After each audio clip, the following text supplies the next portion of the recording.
Prepare for massive damage losing once human. I played this game for almost 2,000 hours, and I can tell you that these upcoming changes will change in-game a lot. First, I will introduce all upcoming changes. After that, I will share my opinion and explain why I think all builds will get nerfed, so content can feel harder. Straight to the topic, the new update for Once Human introduces significant additions and adjustments, starting with the Visional Wheel, Lunar Oracle system. This includes 3 new weapons, new armor pieces, mods, and the Treacherous Tides gear set. In addition, the update features numerous balance changes based on player feedback and improvements to movement and roll speed mechanics. The 3 new weapons each offer unique mechanics. Critical Pulse allows players to trigger power surges that generate orb lightning pulses, adding to their offensive capabilities. Primal Rage transforms a portion of the player's HP into ammunition, creating a high-risk, high-reward playstyle. Meanwhile, the Hazardous Object is an explosive pistol that deals significant damage, focusing on high-impact area effects. The new armor includes several standout pieces. The overloaded pants provide unlimited ammunition temporarily after dealing power surge damage multiple times. The Charmed Mag top enhances the Fast Gunner status, offering a higher chance of firing extra bullets, with the chance increasing as the magazine depletes. The Viper Mask significantly increases the range of the Unstable Bomber ability and scales its damage proportionally with the range. Additionally, the Treacherous Tides gear set offers multiple effects. A single piece reduces weapon damage taken. 2 pieces provide buffs to weapon and status damage when HP is below 70%, and 3 pieces decrease the effect of sanity on maximum HP, while granting scaling damage buffs as sanity decreases. The full set gives a shield when HP is critically low. New mods also make their way into the game. Helmet mods include Weapon Symphony, which grants fire rate and damage buffs after switching weapons, and Quick Toss, which replenishes the magazine after using a throwable while boosting fire rate. Top mods like Ardent Shield provide additional damage reduction when shielded, ensuring sustained defense during combat. Pants mods, such as Elemental Resonance, apply elemental damage buffs based on the last magazine's elemental output, while Critical Surge increases critical damage after reloading from an empty magazine. Shoes mods include Against All Odds, which rewards taking damage with stackable weapon and status damage buffs, and Power of Striving, which strengthens buffs as stamina decreases. The update also introduces Lunar Oracle mods, which feature unique suffixes available in Blood Moon tagged scenarios. These suffixes grant buffs to critical damage, elemental damage, weapon damage, and status damage as health decreases, offering a powerful boost in tough situations. Cradle overrides have been revamped with focused effects based on player preferences.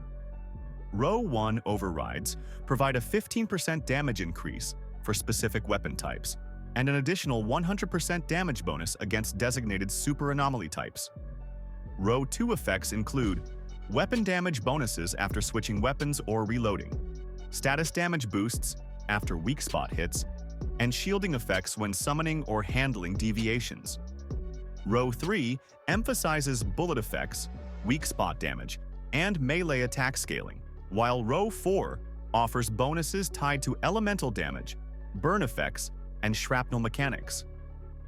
Row 5 introduces unique buffs for weapon mechanics like Fortress Warfare, Power Surge, and Fast Gunner, alongside stacking benefits for melee-focused builds. Balance updates address a variety of gameplay concerns.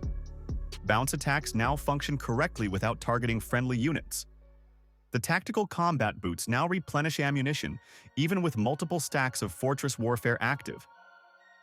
The damage of Pyro Dino explosions has been slightly reduced, while Brahmini's bounce effects have been improved for better consistency. Predator's damage bonus now persists partially after switching targets. Shrapnel effects for conflicting memories now hit more parts, but deal reduced damage against players. Additionally, descriptions and parameters for weapons like Kumawink and Precision Bounce have been corrected. Movement speed and roll speed have undergone extensive adjustments. Bugs that allowed unintended speed, boosts from Stardust Ratatouille, and Golden Wool have been fixed. The maximum roll speed bonus has been reduced to 60%, while sprint speed bonuses have been raised to 40%. The effects of snow trekking gear no longer stack. Sprint speed and roll speed bonuses are now displayed in the stats panel for better transparency. Arrow Leap has also been optimized to prevent speed issues caused by frame rate and now allows extended dashing by holding the roll button and expending stamina. These changes are designed to improve gameplay, balance mechanics, and respond to community feedback, creating a more polished and engaging experience for all players. The final adjustments will be fine-tuned further based on ongoing feedback before the update's official release. Now it's time for my opinion on these changes and why I think they will make the game harder by reducing our damage. First, some builds are getting nerfed in addition to what I will outline here. So, expect to lose even more damage on nerfed builds. So, why do I think we'll be dealing much less damage, up to 50%, in the upcoming patch? The reason is the cradle changes. Let me highlight the differences. In the first row, we have a few changes not directly related to damage. The first one is a brand new cradle, Resilience. When your sanity is below 30%, you'll take 30% less damage from deviants. Next is Rapid Aid, which is essentially the old Lone Walker, so nothing new here. Moving to the second row, the first nerf we see is to Tactical Combo and Status Enhancement Cradles. We'll lose 10% weapon and status damage, going from a 25% boost down to 15%. One of the biggest changes is the removal of the Deviant Master cradle, which means we're essentially losing 25% damage against bosses and elites, a massive nerf. I didn't expect this, but they continue to remove bonuses against boss enemies. In the past, we had Tactical Combo, which boosted boss damage by 25% after using a tactical item. In its place, we now have Deviant Energy Defense, moved from the first row with no changes to its effect. Summoning or handling deviations grants a shield equal to 30% of max HP. The next change is the new cradle, Energy Surge, which replaces Lone Walker. This cradle gives 1 deviant power every 8 seconds for deviations, meaning they stay out longer and recover faster. Another new cradle is Chaotic Thoughts. When you have a whim due to low sanity, you gain 10% damage reduction against deviants and 10% damage against them. This cradle replaced the unpopular side-by-side cradle, which required playing in a party. While Chaotic Thoughts is a nice addition, I'm unsure if it'll be worth using. In row 3, there are no changes to Bounce or Shrapnel Cradle. However, we have a new cradle, Elemental Sense, which combines Sustained Suppression and First Round Blast into one, making room for new cradles. Damage remains the same, but now you don't need to reload for bonus damage on Unstable Bomber and Power Surge. However, the first hit will deal less damage, which is another nerf, at least based on my playstyle, where I reload frequently. The next big nerf is to Steady Hand. Previously, it gave 40% weak spot damage in Fast Gunner or Fortress Warfare, and an additional 20% against bullseye targets. Now, it's split into 2 cradles. The first, still called Steady Hand, offers 10% weapon damage and 25% weak spot damage in Fortress Warfare or Fast Gunner, much lower than before. The second, Marked Strike, retains the old Steady Hand's 20% weak spot damage against bullseye targets, but provides much less overall. The melee cradle ammo cascade is gone, replaced by Robust. Robust boosts melee damage up to 25% for heavy attacks and 25% for light attacks, totaling 50%, but it takes time to stack. Additionally, we lose the old cradle's 10% movement speed bonus.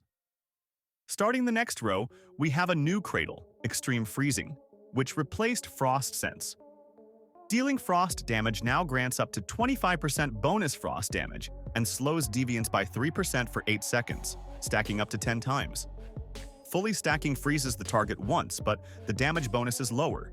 It used to reach 36%. This feels like a utility trade-off. The Burn Cradle has been replaced with Blazing Detonation. Inflicting burn on a unit already burning deals immediate burn damage with a 3-second cooldown and boosts burn damage by 25% for 15 seconds. This replaced Heat Agglutination, which provided up to 30% burn damage. While we lose 5% damage, the instant burn effect might compensate in some scenarios.